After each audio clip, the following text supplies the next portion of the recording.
Fortune, Episode 10, From Pain and Prison to Purpose. I am Fortune Reigns, and this is Fortune. Segment 1, The Transition Nobody Prepares You For. Episode 8 was about making the decision and building structure. Episode 9 was about identity, generational cycles, and rebuilding trust. Now we deal with the transition itself. Because coming home or making any major life shift is not just a physical change. It is a psychological one, and nobody prepares you for the psychological weight of it. You expected relief, and relief came, but so did confusion. So did disorientation. So did the strange feeling of being free and yet not quite knowing what to do with that freedom. That feeling is real, and it is more common than anyone admits. The structure of incarceration, as brutal and dehumanizing as it is, provides something that the outside world does not immediately offer: predictability. Every hour accounted for, every decision made for you, and when that disappears, the absence of it can feel like falling. That is not weakness. That is a natural response to a dramatic environmental shift. But here is what you must understand. That disorientation is temporary only if you replace the external structure with an internal one. If you do not build your own structure, you will unconsciously seek one. And the structures that are most available in many communities are the same ones that led to incarceration in the first place. So, the transition requires intentional design. You have to decide what your day looks like, what your priorities are, what you are building toward. And then you have to build the structure that supports that vision before the disorientation leads you somewhere you cannot afford to go. Here is your action step. Write down what a well-designed day looks like for you right now. Not the ideal day, the realistic, achievable, structured day you can execute starting tomorrow.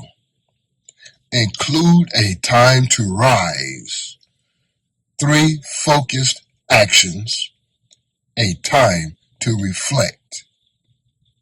That is your transition structure. Build it, follow it, refine it as you go. Because the transition is not the destination, it is the bridge. And a bridge with no structure collapses under pressure. Build yours to hold weight. Segment 2. Navigating systems that were not built for you. Let us be honest about something. The systems you are navigating were not designed with your success in mind. Housing systems, employment systems, financial systems, legal systems, parole and probation systems. These were built to manage, not develop, to monitor, not empower. And understanding that distinction is not pessimism. It is strategy. Because when you understand that the system is not your advocate, you stop waiting for it to open doors and start learning how to navigate around the ones that are closed. Most men in your position spend enormous energy being angry at the system. That energy is justified. The system is unjust. The barriers are real. The discrimination is documented. But anger without direction is just fuel with no engine. So you redirect it. You learn what the system requires of you at minimum. And you meet those requirements efficiently. Not because the system deserves your compliance, but because compliance buys you freedom of movement. And freedom of movement is what allows you to build. At the same time, you find the gaps. The programs designed for people in your situation. The organizations that were built specifically because the system failed. The employers who have made commitments to second chance hiring. The housing programs that exist outside of traditional barriers. These resources exist. They are not always visible, but they are there. And the men who move fastest after incarceration are the ones who learn to navigate both the system and the alternatives simultaneously. Here is your action step. Identify one barrier you are currently facing. Housing, employment, licensing, financial access, anything. Then spend 1 hour researching one organization, program, or pathway specifically designed to address that barrier. 1 hour, one barrier, one alternative route. Because the door the system closed is rarely the only door. Find the next one and walk through it. Segment 3. Money, mindset, and building from zero. Let us talk about money, not as motivation, as infrastructure. Because you cannot build stability without financial literacy. And most men coming out of incarceration were never given a solid financial foundation to begin with. And then the system compounds that deficit with barriers to employment, banking, and credit. So you start from zero or close to it. And the first thing you have to do is change your relationship with that reality. Starting from zero is not shameful. It is a starting point.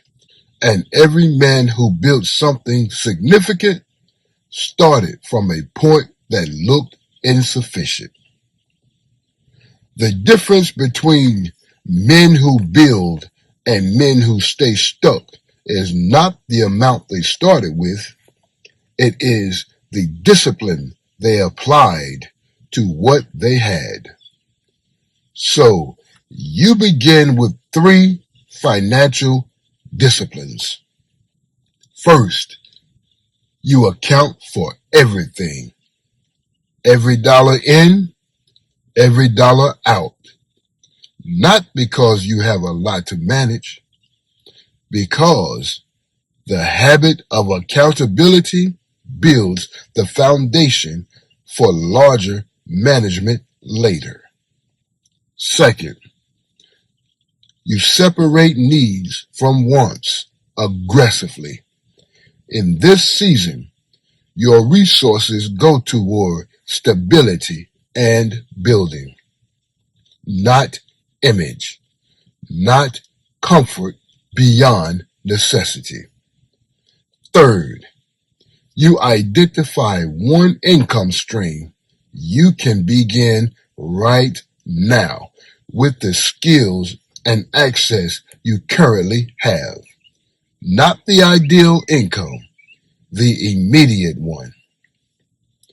A service you can offer, a skill you can monetize, a need in your community you can meet. You start there and you build. Here is your action step. Write down every dollar you currently have access to and every expense you currently carry. Then identify one expense you can eliminate and one income action you can take within the next 7 days. Because financial clarity is not about having enough. It is about knowing exactly what you have and making intentional decisions with it. That discipline, applied consistently, is how zero becomes something. Segment 4. Community, connection, and choosing your circle. You cannot build in isolation, and you cannot build surrounded by people who are not building. Both of those statements are true simultaneously, and the tension between them is where a lot of men get stuck. They know the old circle is pulling them back, but the new circle has not been built yet. So they exist in a space between, either alone or surrounded by familiar but dangerous company. That space is where relapse happens. Not just substance relapse, behavioral relapse, mindset relapse, the drift back into old patterns because the new environment has not yet been constructed. So you have to build it deliberately, not perfectly, not all at once, but intentionally. You identify people who are moving in a direction aligned with yours. It does not have to be the same path. It has to be the same standard. People who are serious about their growth, accountable to their word, and not invested in keeping you where you were. These people exist. They may not be in your immediate environment right now, but they are accessible through programs, through organizations, through faith communities, through professional networks, through the very kind of content you are engaging with right now. You seek them out. You invest in those connections, and you release gradually and without drama the connections that are incompatible with who you are becoming. Here is your action step. Identify one person in your current life who represents the standard you are building toward. Someone whose decisions, discipline, or direction you respect. Then make one intentional move toward deepening that connection this week. A conversation, a question, a shared goal. And identify one connection in your life that consistently pulls you away from your direction. Begin creating distance. No announcement, no confrontation, just redirection. Because your circle is not just social, it is structural. Choose it like your future depends on it, because it does. Segment 5. Fatherhood, presence, and repairing what absence created. If you are a father, this segment is for you. And if you are not a father, but you had a father who was absent, this segment is still for you.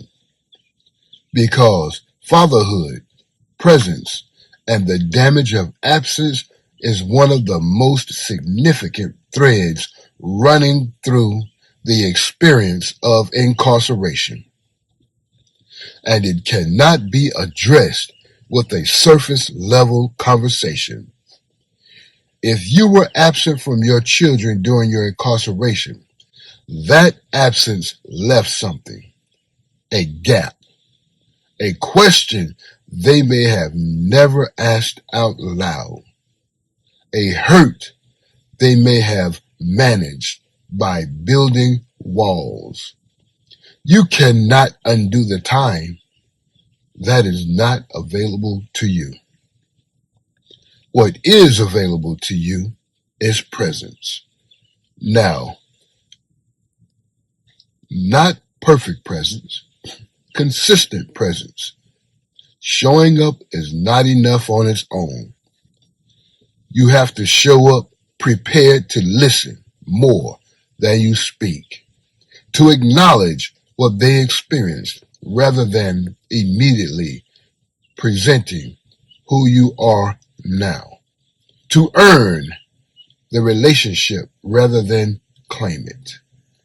Children, especially older ones who have learned to function without you, do not owe you a relationship simply because you are back and ready.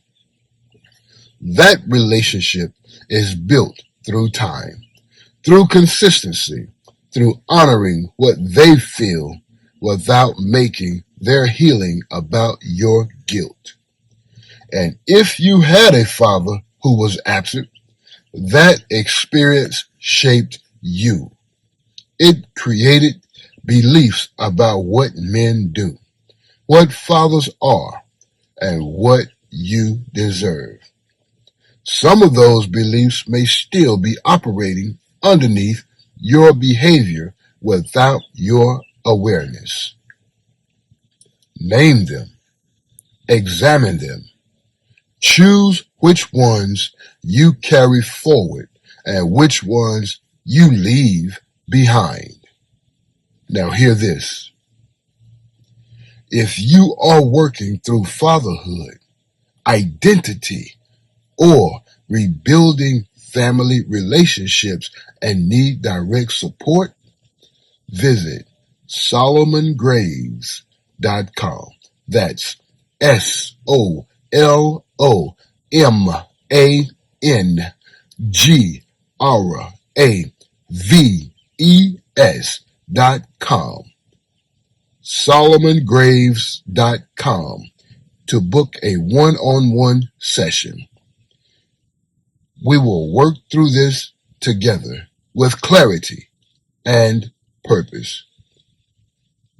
Here is your action step. Write one thing you wish your father had said or done differently. Then write one thing you will say or do for your child or for yourself that addresses that gap. Because the cycle of absence ends when someone decides to be present. Be that person. Segment 6. Mental health, emotional intelligence, and the strength to feel.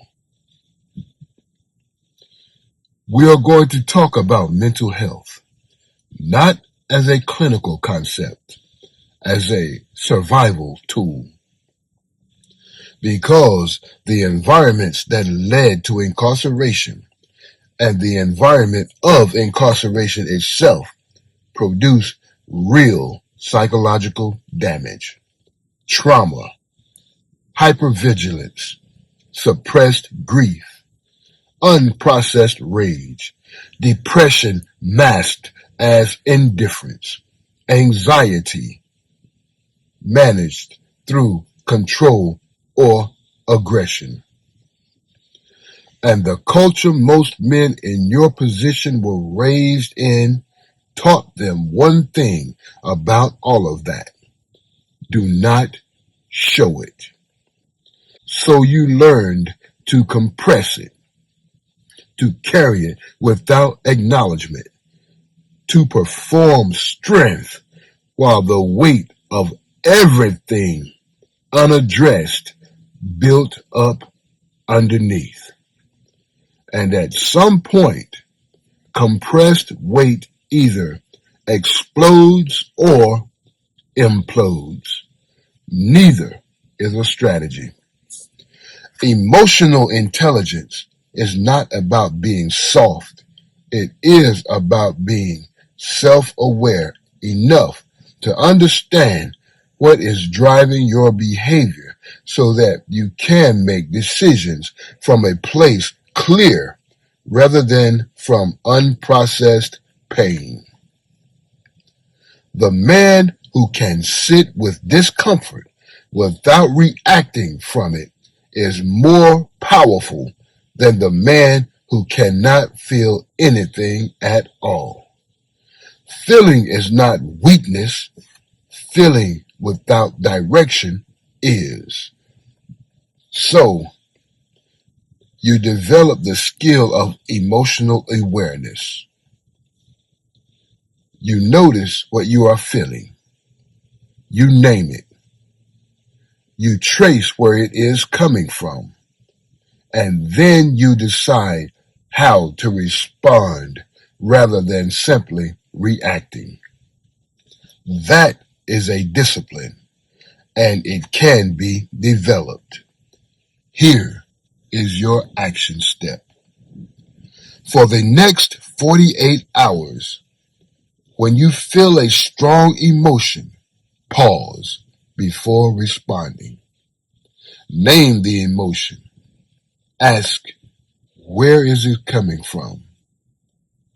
Then, choose your response consciously. If there is deeper work that needs to be done, and there almost certainly is, seek out a therapist, a counselor, or a structured support program that understands your experience. That is not weakness. That is the most strategic investment you can make in your future. Segment 7. Purpose as a daily practice, not a destination. Most men spend years searching for their purpose as if it is a destination they will arrive at one day. It is not. Purpose is a practice. It is what you do daily that aligns with who you are at your core and what you are here to contribute. And for men who have been through what you have been through, purpose is often found not in spite of the experience, but directly because of it. You know things about survival, about systems, about the human capacity for both destruction and redemption that most people will never understand. And that knowledge directed outward becomes purpose. But it requires you to stop waiting for a sign and start moving toward what already resonates. What makes you feel most alive? What injustice do you feel most compelled to address? What gap in your community do you see that you have the experience to help fill? What would you talk about for hours without needing to be paid? Those are not random feelings. Those are indicators. Purpose does not always arrive fully formed. It develops as you move toward it.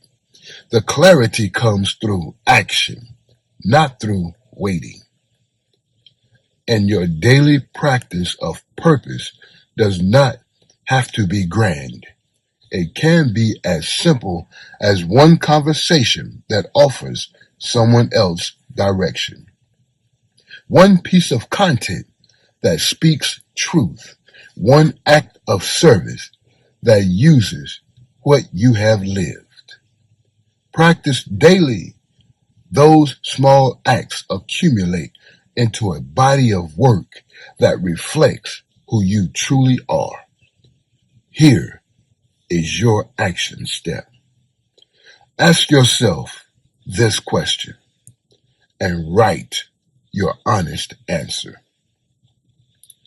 If resources and fear were both removed, what would I spend my time building or contributing? Do not filter it. Do not edit it for practicality. Just write what is true. Then identify one small action you can take today that moves toward that answer. Because purpose does not wait for permission. It moves when you do. Segment 8. Discipline over motivation and the long game. Motivation is a feeling. Discipline is a decision. And feelings change. Decisions do not have to. One of the most damaging ideas circulating in personal development culture is that you need to feel motivated to move. That if you do not feel inspired, you should wait until you do. That the right energy will come and carry you forward. That is not how transformation works. Transformation is built in the moments when you do not feel like it. When you are tired and you execute anyway. When you are discouraged and you show up anyway. When the results are not yet visible and you continue anyway. That is discipline. And discipline is the foundation of every lasting result. Most men who come out of incarceration want fast results. That is understandable. You lost time. You want it back. You want to compress the progress into the shortest possible window. And while urgency is an asset, impatience is a liability. Because the things worth building take time. Relationships take time. Reputation takes time. Financial stability takes time. Skill development takes time. And the men who build the most sustainable lives after incarceration are not the ones who moved the fastest. They are the ones who moved the most consistently. Small, disciplined actions compounded over time produce results that dramatic, inconsistent effort never will. You are playing a long game, and the long game requires a different relationship with time. Not urgency, steadiness. Here is your action step. Identify one area of your life where you have been impatient with your progress. Then reframe the timeline. Instead of asking when you will arrive, ask what consistent daily action moves you toward it. Then do that action today and tomorrow and the day after, because the long game is won by those who refuse to stop. You are still here. That already proves you know how to last. Now direct that endurance toward what you are building. Segment 9. This is only the beginning. 3 episodes in, episode 8 started with a decision. Episode 9 deepened the identity work. And now episode 10 has brought you through the transition, through the systems, through money and community and fatherhood and mental health and purpose and discipline. That is not a small body of work. And if you have been listening and applying, something has already shifted. Not everything, not all at once, but something. A clarity that was not there before. A direction that is becoming more defined. A standard that is beginning to feel like yours rather than something you are performing. That is the work operating. But understand this clearly. What we have covered across these 3 episodes is the foundation. It is the ground level, and foundations are not the building. They are what the building stands on. The building is everything that comes next. The relationships you repair and the new ones you build. The income you create and the financial stability that develops from it. The young men in your community whose lives you influence by the example you become. The generational pattern that ends with your decision and the legacy that begins in its place. That building takes time. It takes patience. It takes the discipline we discussed. It takes the emotional intelligence to navigate the hard seasons without abandoning the direction. And it takes the belief, even when evidence is still thin, that you are the right person to build it. You are. Not because everything has gone perfectly, not because you have not made mistakes, but because you are still here, still listening, still applying, still choosing to build something better than what was handed to you. That counts. So here is your closing directive for episode 10. Review every action step from every segment in this episode. Complete the ones you have not yet completed. Then carry all 3 into this week as your operating framework. And come back for episode 11. Because this is only the beginning. The pain was real. The prison was real. And the purpose is just as real. Now go and build. I am Fortune Reigns, and this has been Fortune.